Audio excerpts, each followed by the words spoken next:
Today we're going to learn how to make special California rolls. And the first ingredient we're going to look at is the cucumber. You'll see we already have it cut in half. And for this one, you want to take your knife and make long, thin slices as our model is showing. And you'll see you start right at the top, and if you have a sharp enough knife, you should be able to go right through the cucumber, straight to the bottom, no problem. And here, we're going to show you an example of how the slice should look. And you'll see we made a couple here, but that's what you want. Now, next we have an avocado that's been cut in half as well. And the same thing, you want to slice it lengthwise. Actually, you could go horizontal as well. It really doesn't matter, but for our purposes, we're going to do it this way, and you'll see with a nice sharp knife, you can slice right through the avocado, just like we did the cucumber. And one thing we're going to show you, it's a little trick. As most of you know, avocados tend to turn brown. What we do after we slice ours is we add just a little bit of lemon juice to it to make sure it keeps its color while it's inside of the sushi. Now, the other ingredient you'll need is the crab sticks. And what we do to make it a special California roll is that we slice up the crab sticks into really fine pieces, and we're going to mix it with mayonnaise, as we'll display in just a second. It probably sounds like I'm repeating myself, but there really is nothing like a sharp knife when you're making sushi.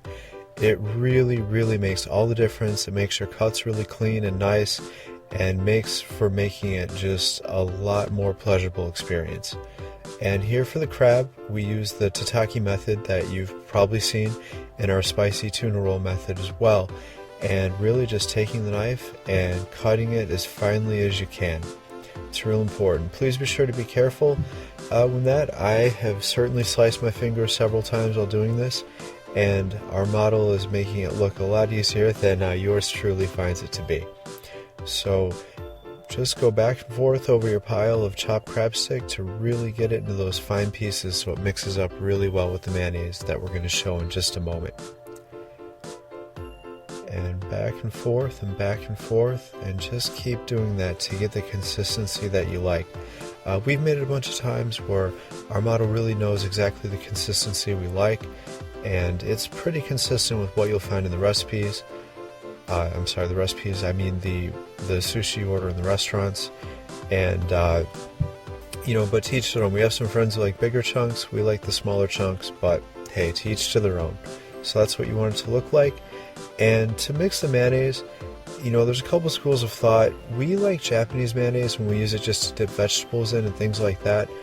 For us, and for what we thought would be good for demonstration purposes, we use the regular mayonnaise you can find in the store. But hey, to each to their own.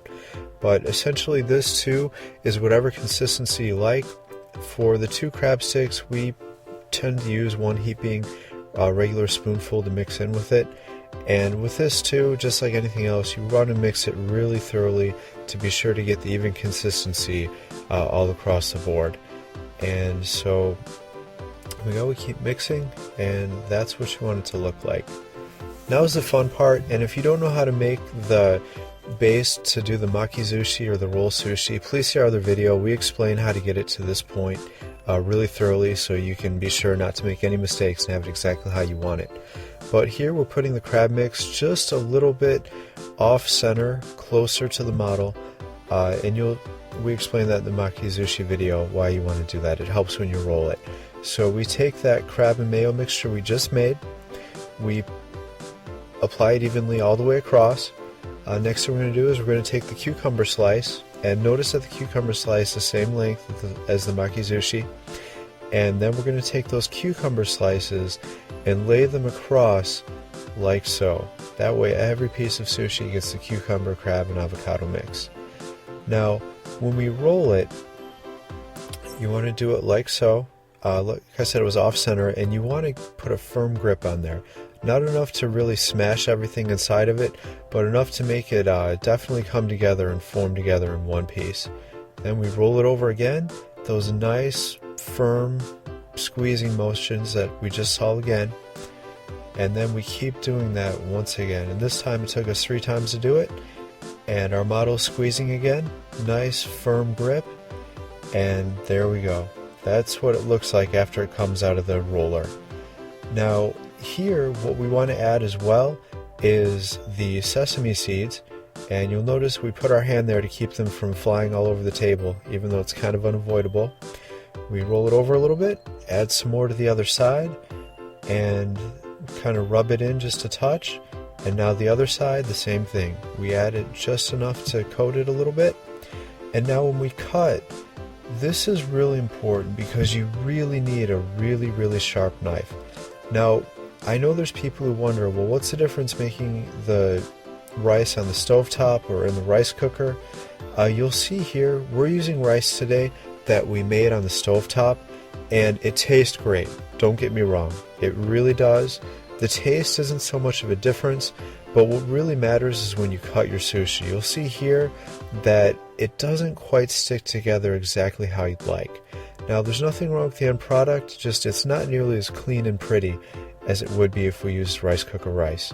But that being said, the taste is fantastic, and you can still make great sushi with it.